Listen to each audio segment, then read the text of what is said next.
Hey friends, welcome back to another episode of the Influential Motherhood podcast. I'm your host, Melissa Duncan, and as a mom and lawyer, I want to be a cheerleader for moms who don't want to give up their own goals and dreams.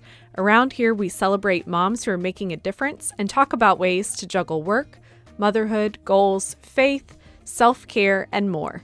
I'm so glad you're here. The only filters we use around here are coffee filters, so pour yourself a cup and enjoy the show. On today's episode of Influential Motherhood, I am here with Dr. Sara Karner. Can I? Is that the right thing to say, Sara? Sure, you just call me Sara. We're after hours.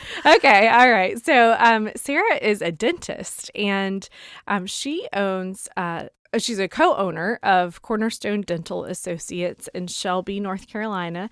And what I love about Sara's story is that she is not only the mom of three, a wife, a co-owner of a dental practice, but she's also very involved in her community. So that's what Influential Motherhood is all about, celebrating moms making a difference. So she's not only giving people beautiful teeth, but she's on the board of health for her community. She's co-chaired a big event for the American Heart Association, and she's very active in the Junior Charity League of Shelby. So I don't know how in the world you find time to do things like be on this podcast, but I thank you for being here, and I'm excited to talk with you tonight, Sara. Well, thanks for having me. I'm excited too. A little nervous since this is the first time I've done this, but I'll do my best. You'll be fine. You'll be fine. You talk to enough people during the day that I'm sure you'll be fine. Yeah, exactly. So let us get to know you a little bit more. So okay. I kind of like this question. Tell us what gets you up in the morning. So you have a busy day ahead. What is the motivator for you to get up and get your feet on the floor? Sure. So I'm actually a morning person, so it does not bother me one bit to get up in the morning. Yeah. That's actually when I like to exercise as well as while my family is sleeping, because then I don't know about the audience, but I always feel guilty when I do something for myself when my family's awake. And so, probably about 6 years ago, I had my first baby, and you're struggling with the mom weight. You kind of feel just off. You're not the same person anymore. And then it's a different stress. And so a friend of mine said, let's do the couch to 5K. So we started running. So anyway, that has now turned into, 2 half marathons later. And oh my goodness.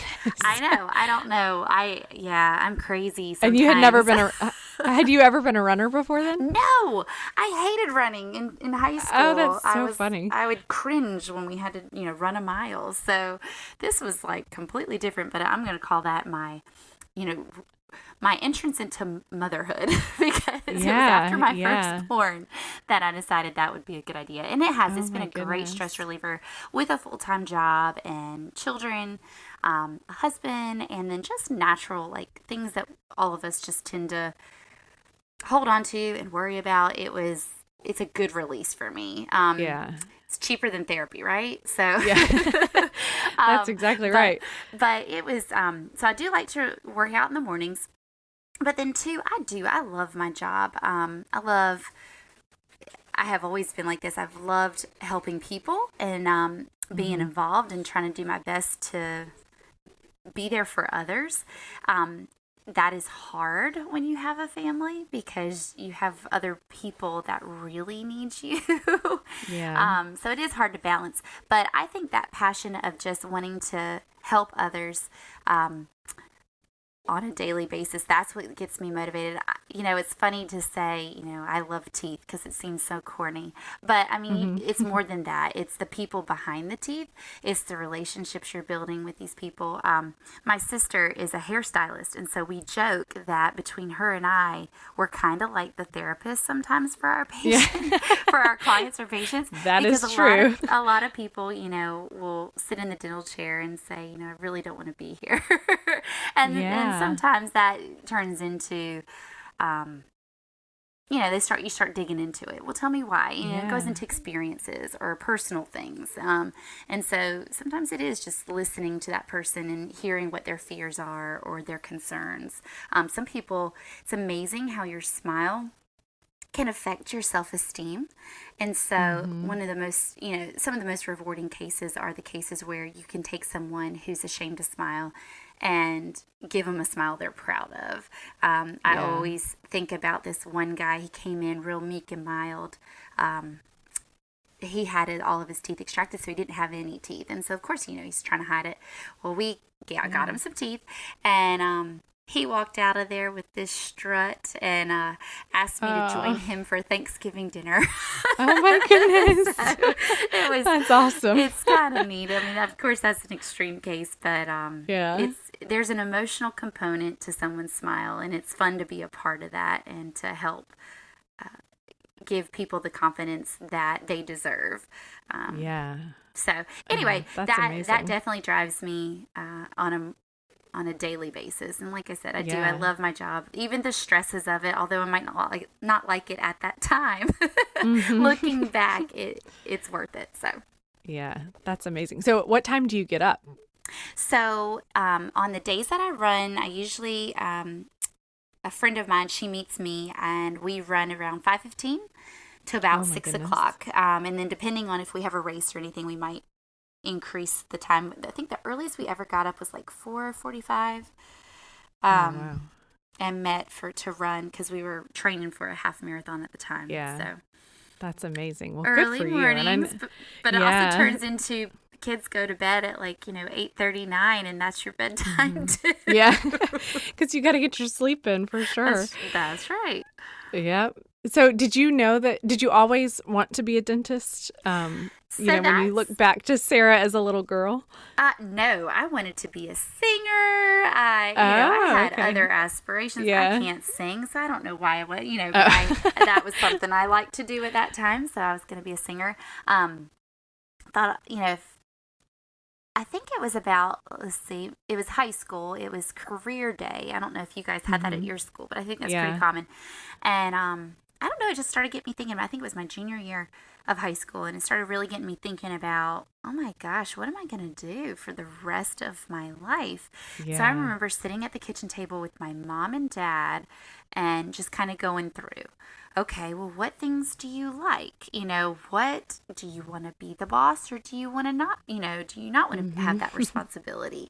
Kind of going through all that. And then in high school, I had a friend of mine, and her dad would always call me Grins. And so I was always complimented on my smile. And I thought, well, maybe a dentist would be cool. As I'm talking to my mom and dad, Mom's like, everybody talks about your smile and you want to be your own boss, you want flexibility. So what about a dentist?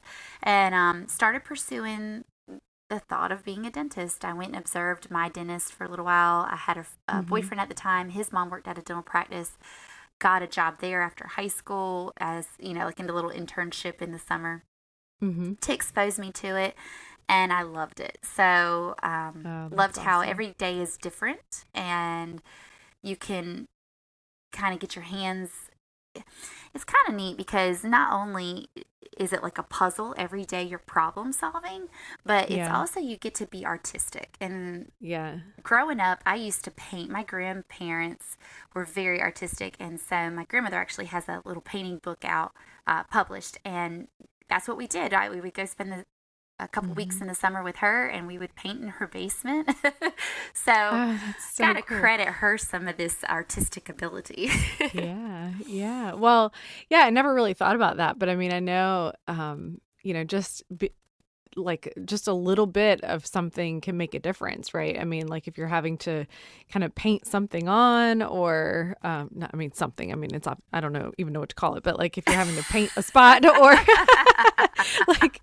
or tweak a filling, I mean, I know like I've been to my dentist, and I'm like, I don't know what to say. It's just not quite right. And he says, I'm just going to barely do something. And then I'm like, whatever Makes you did to solve the problem. Yeah. So absolutely. That's amazing. Well, you can create teeth with fillings. Some people can't afford maybe the crown that they really need, and so sometimes or some people break like an edge of a tooth, and you have to make it look like it was supposed to look like. And then the practice that we have is amazing. when I joined the practice, the owner at the time, who's now my partner, she was very forward thinking with technology. And so we have, technology's become a problem for us. I say what do you mean lightly by that? because it's so cool. We have some technology now where we actually get to create the crowns. So we know when we start the preparation of the tooth, we already have an idea of what we want it to look like. And so we use this software and we can actually create the crown chairside with the patient, do little tweaks if needed. The patient can see it real time. And then we actually mill it in office. So they get that crown or that tooth or that smile that day. And so it's fun. You have to, learn the computer part of it, but it is pretty cool. That is so. Is that something that is used, like widely used among dentist office, or how did you how did y'all get on board with this? Sure. She started, and I hope I'm getting the dates right because if she listens to this, I don't want to mess it up. But I want to say that she started it when she got out of school back in about 2002, out of dental school. And then they had some earlier forms of this technology. And then it's obviously just like computers, no sooner do you get it, you feel like you're outdated. Yep. There's a newer model. It's not quite as advanced as that, but when I joined her practice as an associate in 2010, she exposed me to it. And I just got the training and we started kind of booming from there. In our town, we are, as far as I know, we are the only practice that has this technology right now. That's amazing. But more and more dentists are getting exposed to it and getting the training and getting that technology in their practices. So I think it just depends on, type of dentist that you have. Right. Sometimes some of the older school dentists, they know it works for them. So maybe they don't want to necessarily invest in this if they're thinking about retiring in a couple of years or so. Yeah. So we love amazing. It. Computers are kind of easy for our generation because we're exposed to it so early. So the learning curve is definitely not as difficult as maybe some of the dentists who've been out for a period of time practicing. Yeah, it's more natural for us.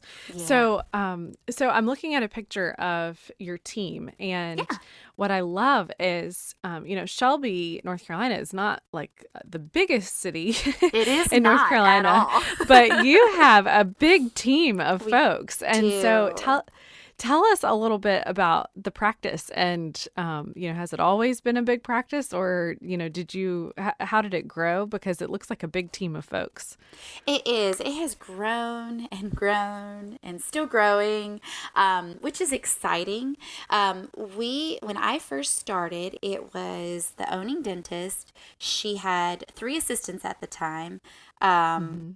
And 4 hygienists, and then some office staff. So let's see, 1, 2, 3, 4 office staff, and like front office.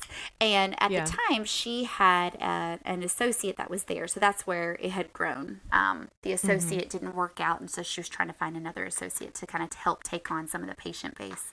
That was too much for her, and I've built my team. So now I have 2 assistants and 2 hygienists, and we have an associate that works for us. She joined us about a year and a half ago, and we're starting to grow her team. So she has 2 assistants and 2 hygienists. And then, of course, you need some more front office staff to help with the, phone calls and appointments and financial conversations and such. Right. So we added on to the building. And so we actually have, 16 operatories. The owning dentist, when I started, she has 4 of those operatories. I have 4. The associate has 4. And then we have room for another doctor to join us at some point. That's great.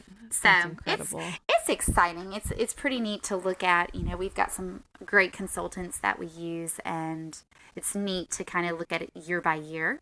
Yeah. How that's incredible. The practice has grown, and it's pretty cool because you get to just think about serving that many more people. That's so cool to think that we can help that many more people. So when you were going into dentistry and building this practice and becoming a dentist, where did motherhood fit into all of this? So were you a dentist first and then you became a mom, or vice versa? And then what was the transition like either way? Sure. So, one of the draws to dentistry to me was the flexibility of the hours, and being your own boss, because I felt like I could be a professional, but also be a mother at the same time. So I think that was the draw. So I knew I wanted to be a mom, but I also knew I wanted to be there for my kids, like have some of that flexibility. And I don't know, I guess, dentistry, it did come first. I went right from undergrad into the dental program at UNC, and that's another 4 years, so 8 years total. And then, I met my husband in between that time. So we got married while I was in dental school, and he's always wanted children. So he was probably ready before me.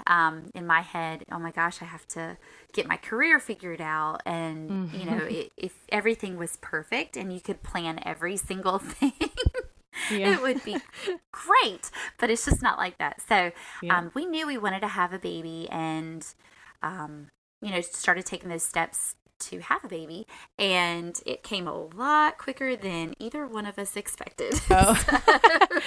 Surprise! But it was one of those things we knew, that was what we wanted to do next. And I tell you what, it rocks your world, that first one. Woo-wee. Yeah. Just the balance, now you have this little person that absolutely needs you, and it's hard. It's a hard pull, but clearly by having 3 children now, I did not have that big of a problem with that. Well, and I think, with the second, I do think it's not, or at least for me, it was not as much of a shock. Absolutely. When the second one arrived. Did you feel a sense of like, whoa, where has Sara gone when, in terms of, Sara with professional goals and career aspirations and hard work when you had your first baby? Or was it just the fact that you were, so kind of needed in so many different directions? Like, what made it so hard for you specifically with the first, do you think? I think if kids could come with owner manuals, it would make everyone's life so much easier. So with the first, I think one of the hardest things for me was, I don't necessarily feel like I lost myself. I think more of it was, how am I going to do this? Like, how can I be on at work, but then also be a mom for my, be there for my little one? And I think in trusting others, so that when you can't be there, that they're taken care of 100%. And I did. I was very fortunate. My mother retired. I didn't grow up in Shelby at all. I'm from Clayton, North Carolina, which is about 20 minutes outside of Raleigh. So, when this job came about, my husband and I, we moved, and it's about 3.5 hours, give or take, depending on how fast you drive, from my hometown to where we live now. And so it wasn't as super convenient, to visit my family. And over time, when we had been married a couple years, and then we decided to have, start trying for a baby. My parents had said their family, my grandparents live close to us. And so they said, you know what, maybe we'll think about moving to you. We've always been a tight family. And so they moved. And so that helped having my mom kind of be there and just to support. And I remember going on my lunch hours to her house to see him, and you have that little bit of time, but she doesn't live too far from the practice, and so kind of made that transition a lot easier than probably a lot of moms have it. So I'm very fortunate in that transition was not as hard as it could have been. But I think the biggest thing was just, when you have a baby, it's just so hard to do it all, and it comes a realization, I almost want to say by child number 2, you realize you can't do it all. Unfortunately, that's how long it took me to realize that. And I don't even know if I realized it very well. So I still have times where, I still have times where I really wish I could be 100% to everything I'm involved in, and it's just not realistic. And so learning how to juggle has been, and it's still something that I struggle with, but I feel like it's just going to change as the phases and the ages of my children change as well. So and I think that we will always feel as moms, like there's more for us to do than what we're, I think we always capable kind of, I mean, just in terms of just physically, hours in the day, we can't do it all. And we will always feel like there's more that we need to be doing. But I do think, as your kids get older and, at least for me, having 2 instead of 1, you just kind of, I think it helps put some clarity around, okay, I can't do it all, but these are the things I really should do. Right. Knowing that some things are just not going to happen. And absolutely. You learn to pick and choose what you really want to devote your energy to. And it varies. It's so funny. As one thing ends for me, my husband jokes and he's like, okay, what are you going to do next? Like, Sarah, I don't know if you could just be stagnant. And I'm like, I know it's a problem, but I don't know how not to be well, it's not a problem because you've done a lot of great things. So that is a question I have for you. So, I mean, being a mom and a co-owner of a dental practice, I mean, that alone, either of those things alone, and then the 2 of them together is, that's a lot of time and energy. So, what sparked that in your heart and in your spirit for you to want to be more involved in your community, even on top of being a mom and a dentist? It's a really good question. I don't know if I fully even know the answer to that. It's just this inner drive. I have a soft spot for kids. I always have. And, one of the organizations I'm involved in, their primary focus is the monies raised go to help clothe the kids in the area that can't afford clothing. And in our area, that's a good number of children. And so, a lot of the monies raised for it, I mean, when you see firsthand a kid come into, we have a clothing room, so we've got all these brand new clothes for these children. And they basically get to go shopping in this room. And you get to kind of be their personal stylist and help them pick. Oh, it is the most heartwarming, bring you to tears moments you'll ever have. And this one little boy came in one day and he was telling me it was his birthday, and I just thought that was the coolest. How cool you get a new couple new outfits for your birthday, and then you start hearing, he takes off his shoes that are 2 sizes too large for him, and he talks about how it's his dad's birthday too, and I said, well, that's so awesome. And here, come to find out, he says, yeah, my dad's incarcerated. How does a 12-year-old know? It just amazed me how they know what that means. And anyway, needless to say, he said that his dad was taken to prison or, taken to jail on his birthday. So their shared birthday, and he didn't even get to eat cake. I mean, how do you respond to those things? So, I mean, some of these stories are just so heart-wrenching, and so you can't help but want to help. So that organization is near and dear to me, and he's just one instance. There's so many stories. And then the other involvement I have with the American Heart Association, my family has a history of heart disease. I lost my grandfather a couple of years ago. First grandfather I've lost, so I'm so lucky to have known him as long as I did anyway, but and I still have a grandfather, still living, and 2 grandmothers, but that was hard. I think that was like the realization you're starting to be a grown-up is when you start losing people that are close to you. And how weird is that for me to say? But it seems true, so odd, but it's like, gosh, I feel like an adult now. Like, I don't know why, but it was very sad. It was hard. We were close. I have some wonderful memories with him.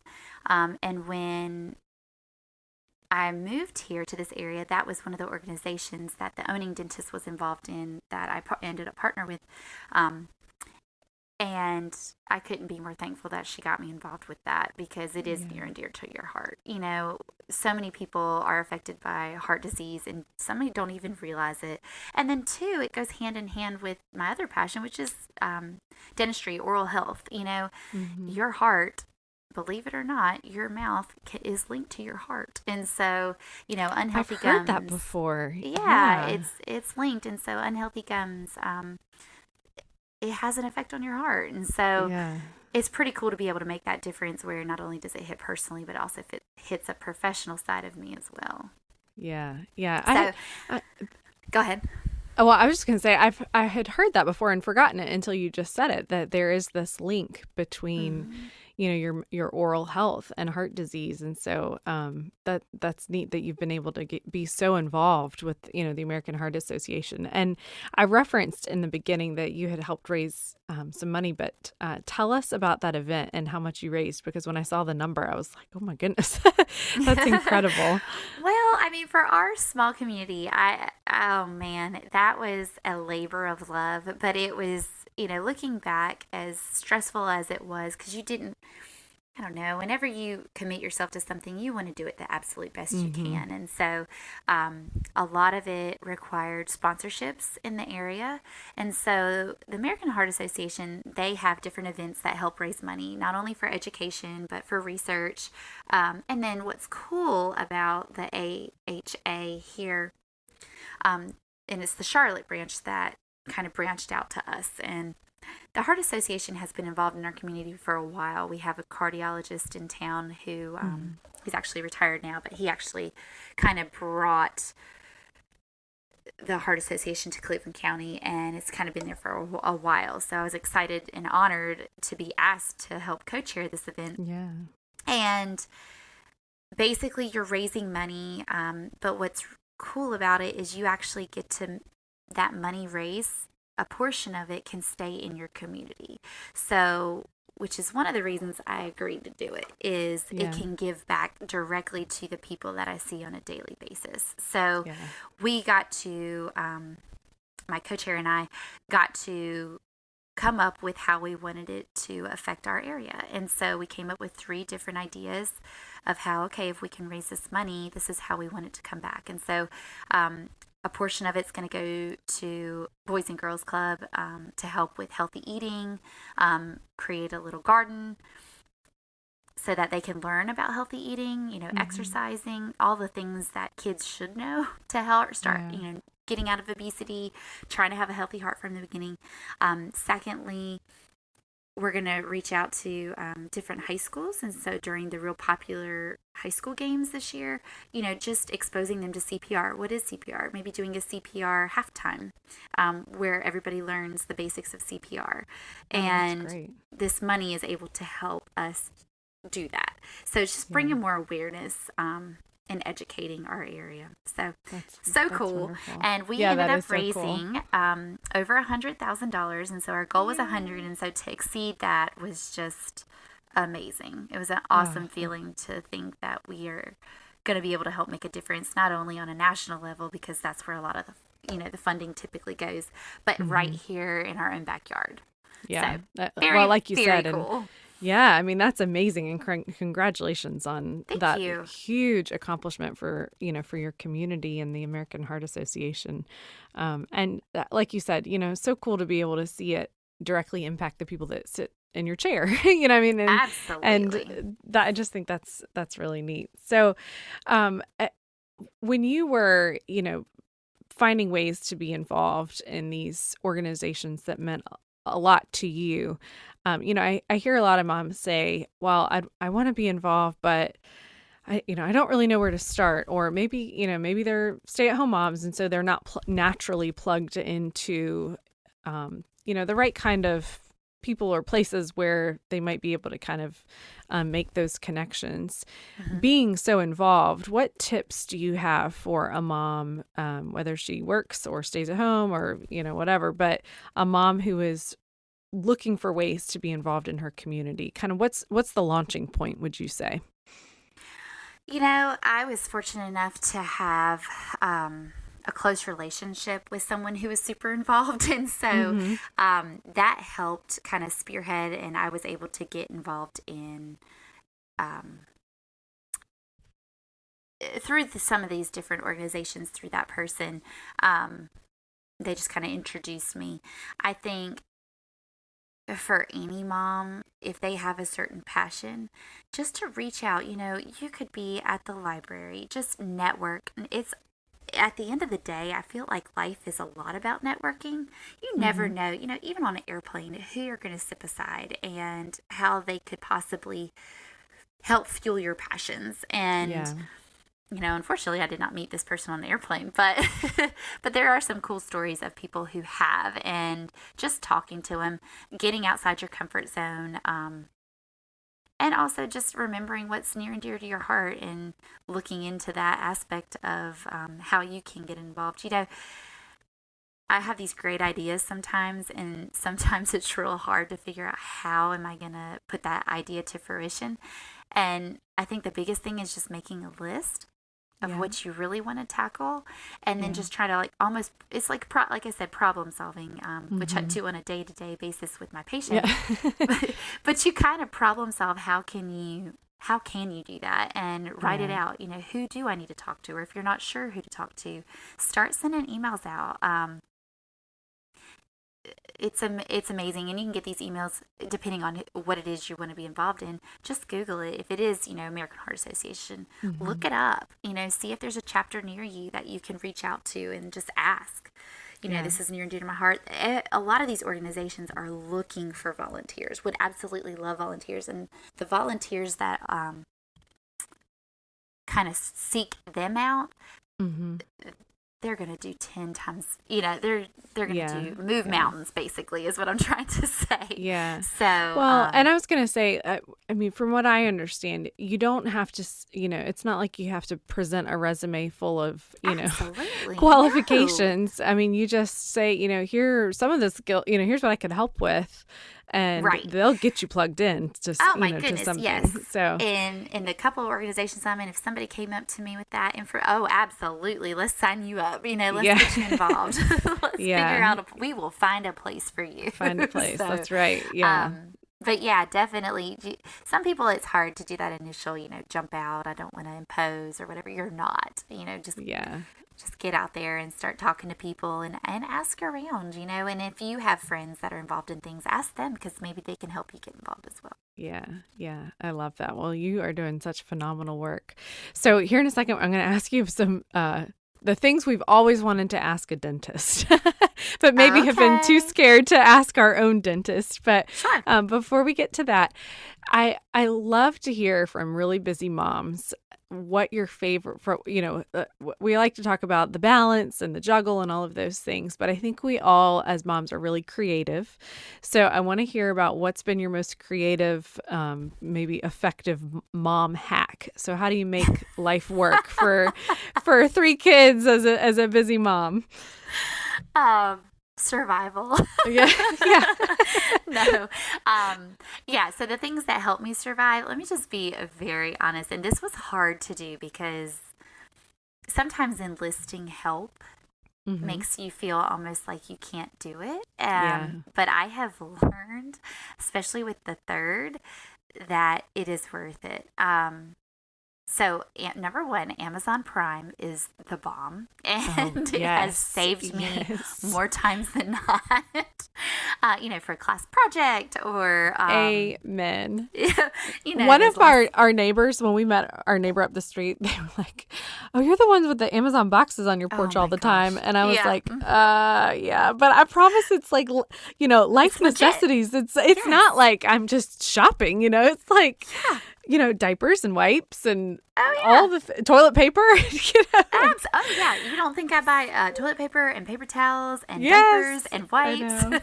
But we're known as the family with all the Amazon Prime boxes. Yeah, you're not the only one. Well, that makes me feel better. No, not at all. Amazon Prime has been, oh my gosh, just a godsend. And gosh, it's there within no time at all. So that's been huge. Hey friends, popping into this fun episode to remind you to take a quick second to subscribe to the show so you never miss an episode.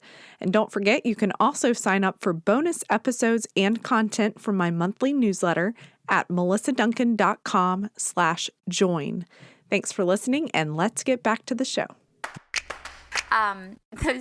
This is also so silly, but I don't know about you as a mom, but one of the hardest things when I get home is figuring out what's for dinner. Mm-hmm. And I'm not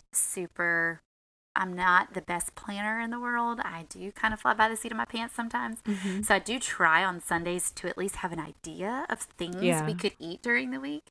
But the meals that are already, like, you can plan ahead and order them, have been a godsend. So I don't get it for every night of the week, but it's 3 less meals that I have to grocery shop for, and they're prepared, mostly prepared. You have to do very little.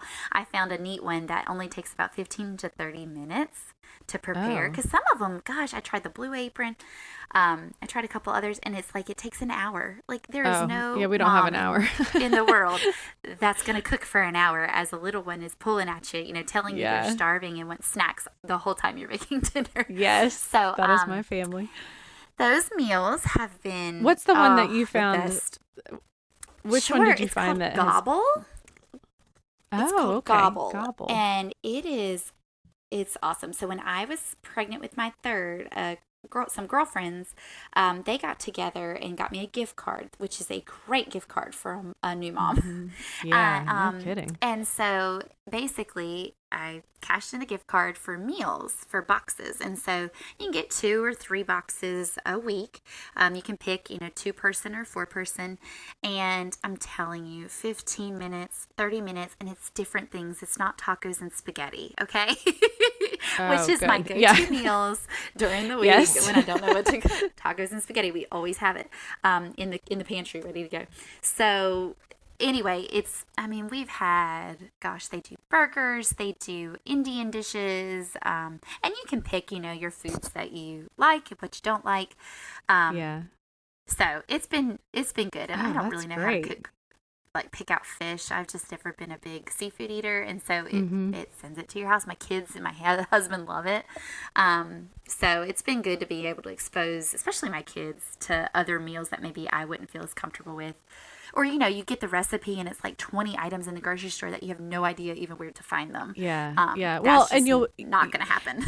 Well, right. And you'll spend the money buying like this obscure, thing that you'll use once, maybe twice, and then it'll expire. And it's just, you're like, it's too complicated. I know. Yes. I know. My husband gives me a hard time because we do try to meal plan, but it's like the same 6 things, just rotated in different ways. Yes. And he, what you said about spaghetti made me laugh, because basically I put spaghetti on it like every week, and he's like, "We cannot eat spaghetti again." I'm like, "Well, then come up with something else." My husband's like, "No more spaghetti, please." I know. But it's so easy, and the kids love it. Fills everybody up. I know. Yep, absolutely. That's those funny. are probably my 2 favorite. Make your life a lot easier. I guess if you could say hacks. I don't even know if that's fair to say it's a hack. It's not super creative at all, but man, has it made my life so much easier. Just one less thing that I have to stress about. I love that. I love that. Hey, we can all appreciate it.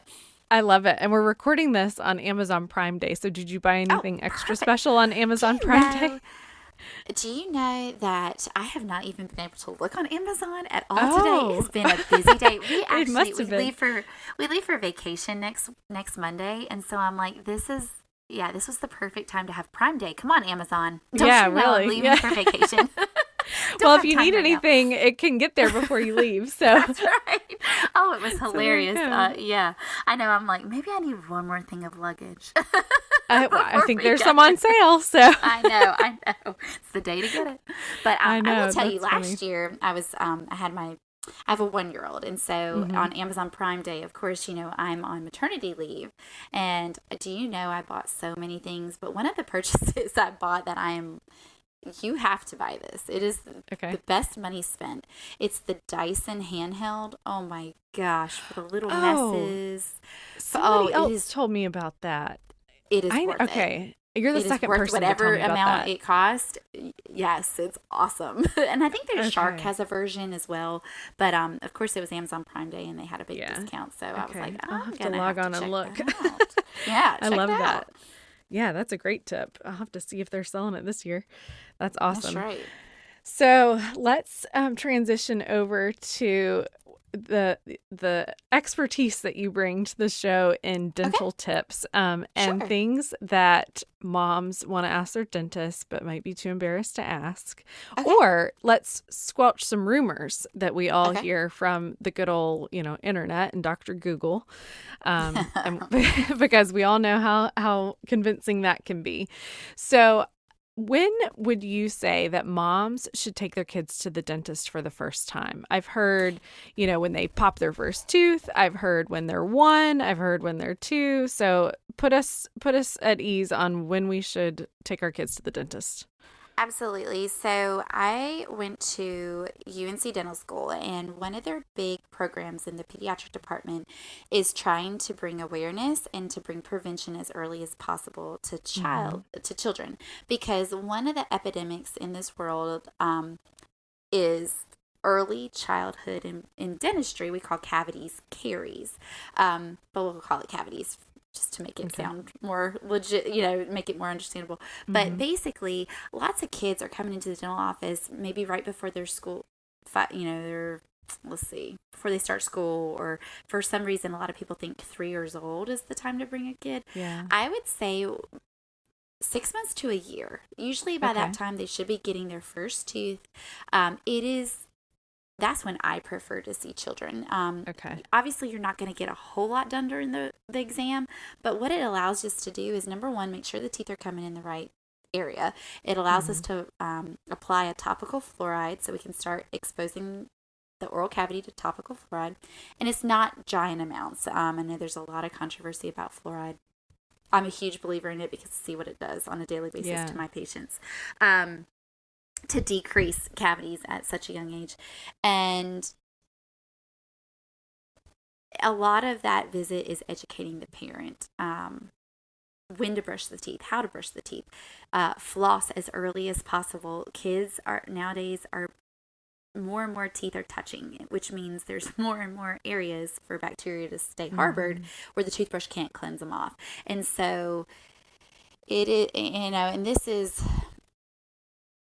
from a mama who is a dentist who had their kid come down with a cavity too. Okay, let's just be real. Yep. Well, that's good. That's good to know. I'm real. But I will also say that goldfish, crackers, the foods that we allow our kids to eat now that are somewhat healthy, they also stick around the teeth longer. So if you think about a goldfish cracker, it can last hours in the mouth. The bacteria in there feed off of that, and that can be what causes those cavities. And then if they're just sitting between the teeth and they're not flossing, there you go, you've got cavities now.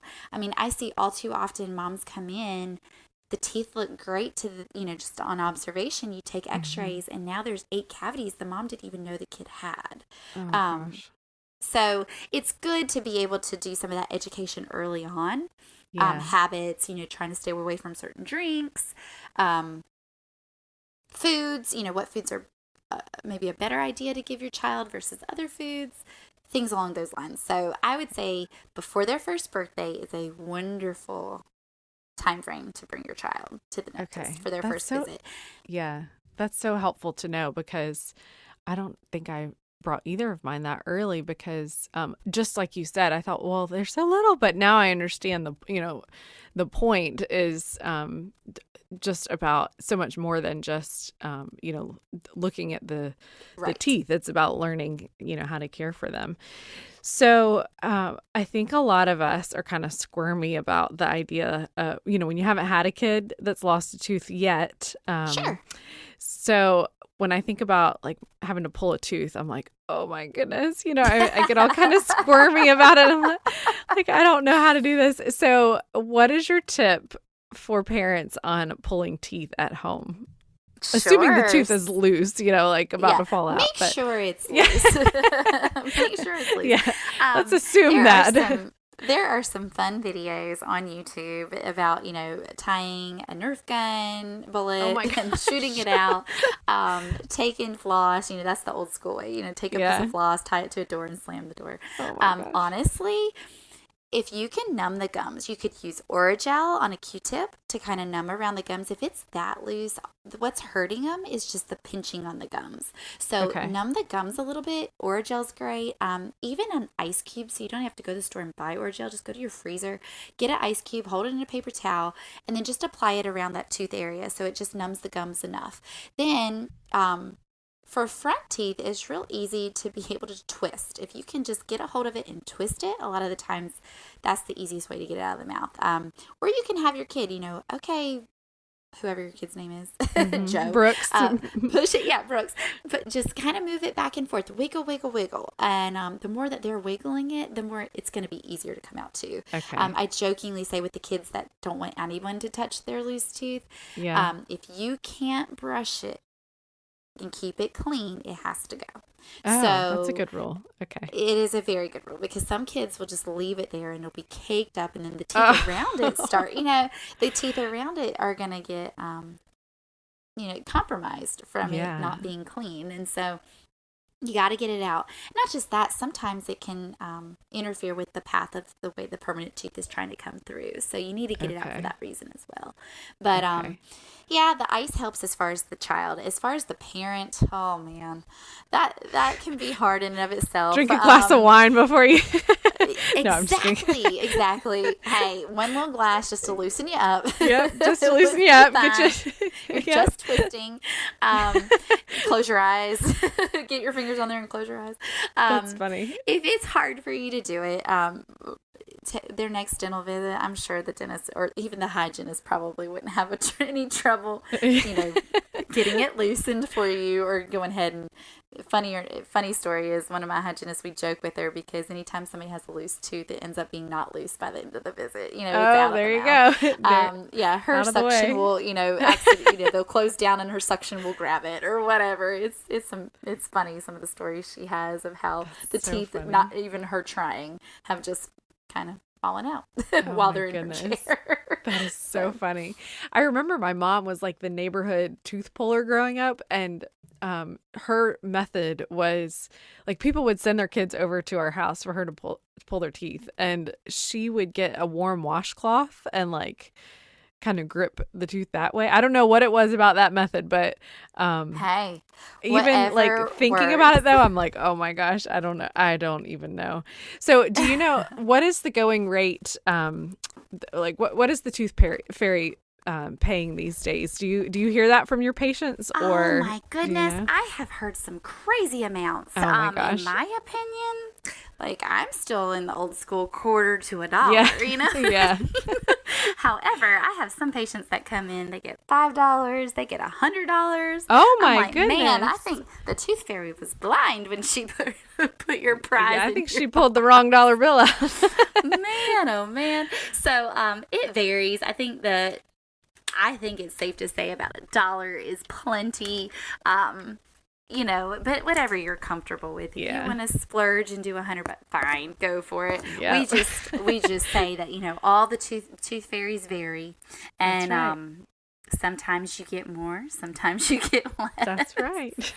Just depends. That's really funny. You you just go off the mom on that one. Yeah. Like, so how does your tooth fairy rack up?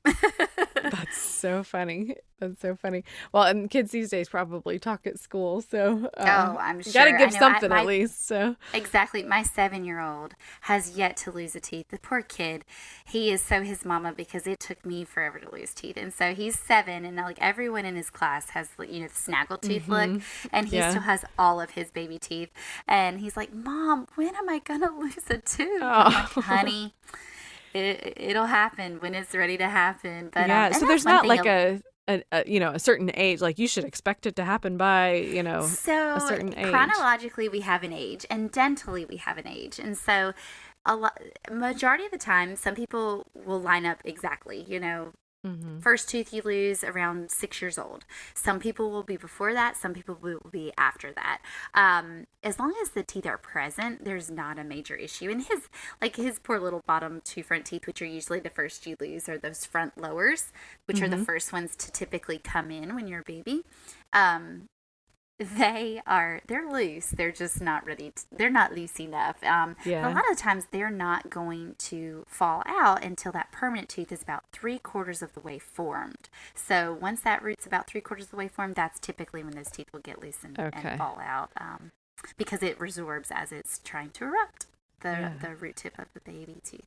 So poor kid, every night he's like, "Will you please wiggle my tooth?" I'm like, yeah, buddy, here we go. Let's wiggle Maybe he needs to go see that hygienist that I know, can make the right? magic We happen. need to get him in her chair. Yeah, she can make the magic happen. That's really funny.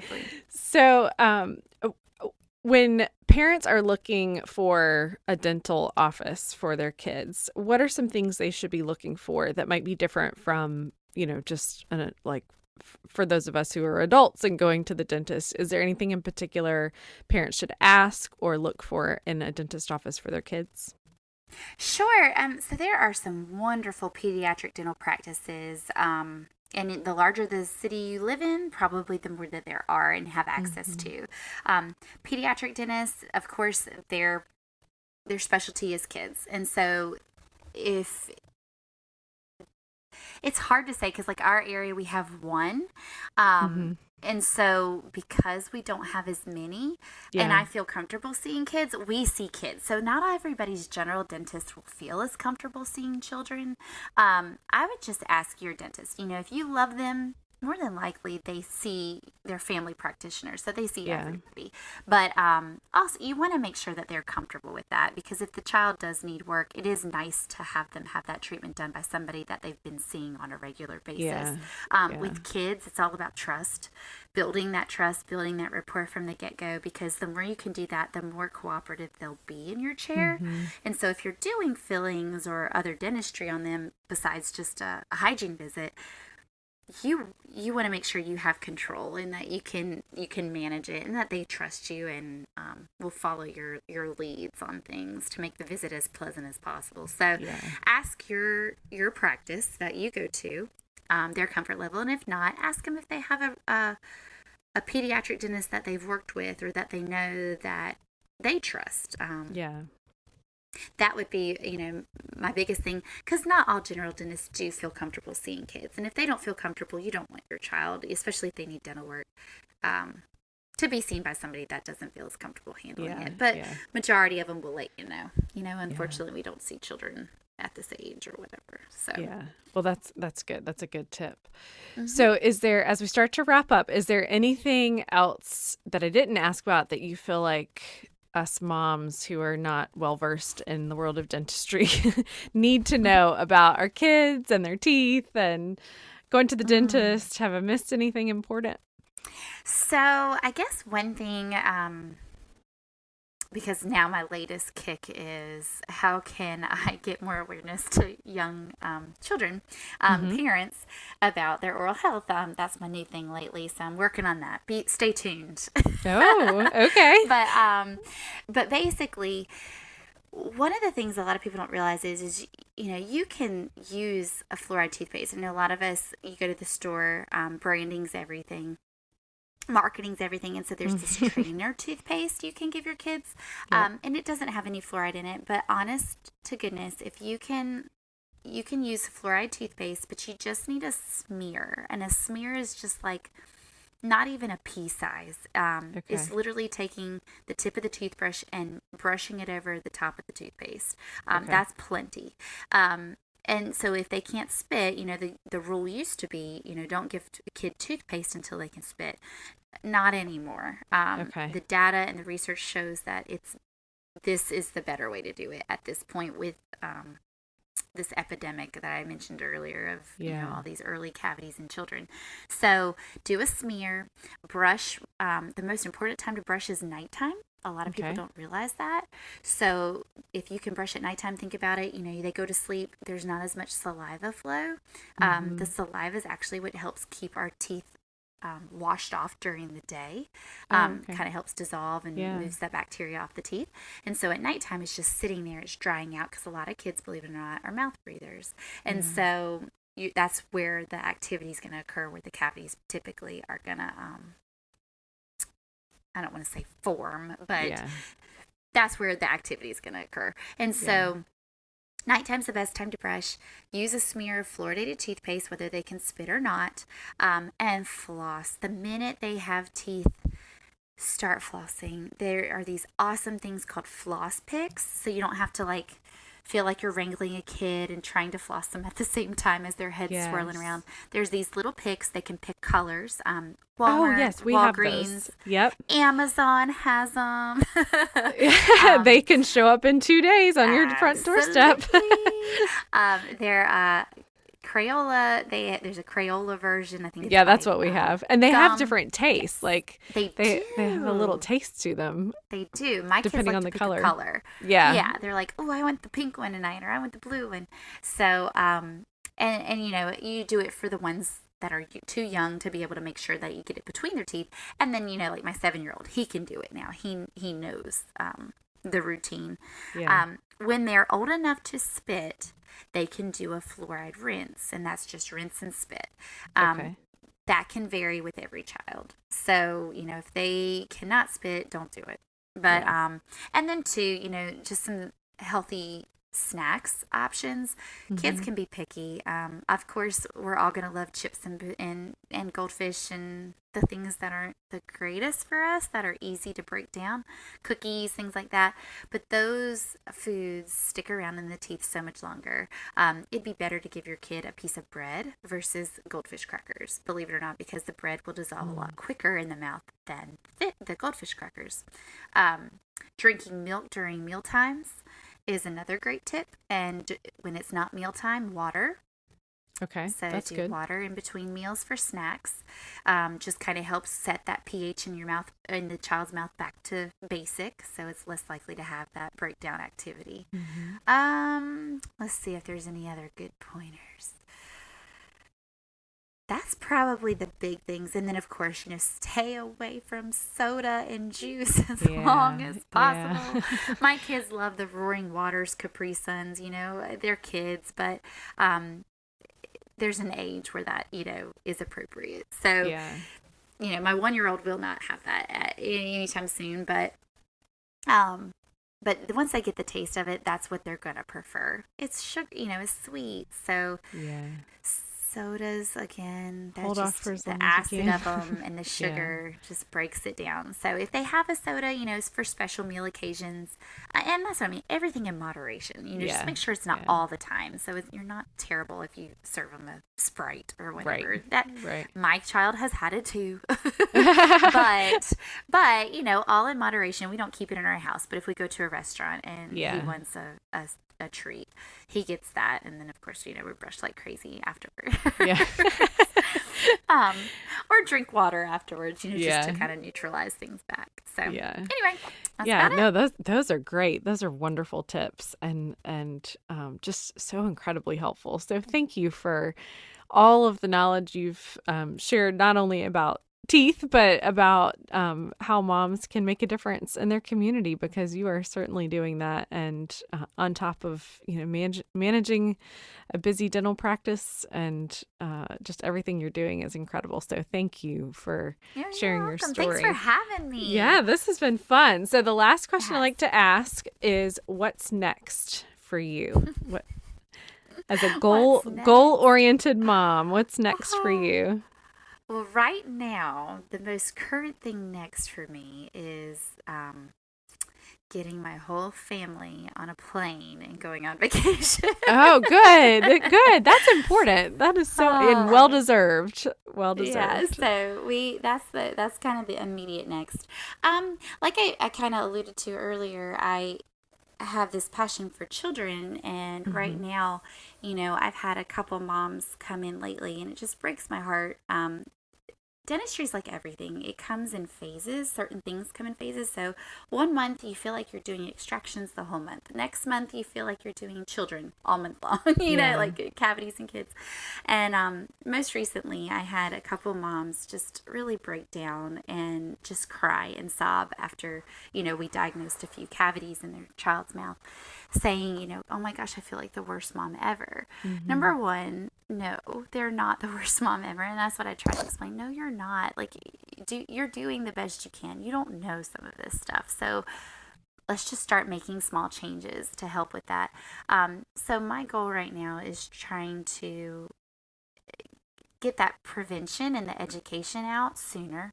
Yeah. So that these parents are hearing it a little earlier, so we don't have that dreaded visit where, you know, now there's all these cavities and we have to fill them. Yeah. You know, not only is it expensive, but you don't want to put your kid through it if you can help prevent it. So prevention, doing that. I'm still going to be involved with the Charity League. I'm, you know, working with the Board of Health on that, working with the team there to see what we can do from a public health standpoint in our area. That's wonderful. Trying to bring awareness, you know, and devoting my time. It's funny because, like my husband said, it's like no sooner does something die down. So American Heart Association, that's kind of died down. I promised him I would not share anything anytime soon. And then I jump into this, and he's like, I knew it. I knew you were going to find something else. And it's funny, but I told him, I said, I can't explain it. It just fuels me. I find these things, and it's like I can't stop wanting to make a difference, or I can help. How can I help? How can I fix this? So anyway, that's kind of on the horizon for me, is just trying to reach out into my area and see what we can do here to kind of prevent those unfortunate visits when there are some cavities we got to fix on a kid. Yeah. I hate seeing that mom think that they're a bad mom, because they're not. Yeah. Well, and you know, I know that's not an easy conversation for you to have, but I mean, I love your honesty. I mean, just even being real here today, and you know, and saying like, I have a kid who has a cavity, and my kids, you know, eat goldfish every now and then and have a soda every now and then, like that, because we put so much pressure on ourselves as moms. We do, and when you're not around, I mean, you can't control everything. Yeah. And I joke that is why God gave me boys, because I tell you what, I don't know if you have boys or I have not. 2 boys. Yeah, so you know what I'm talking about. Oh gosh, I mean, yes. You cannot control them.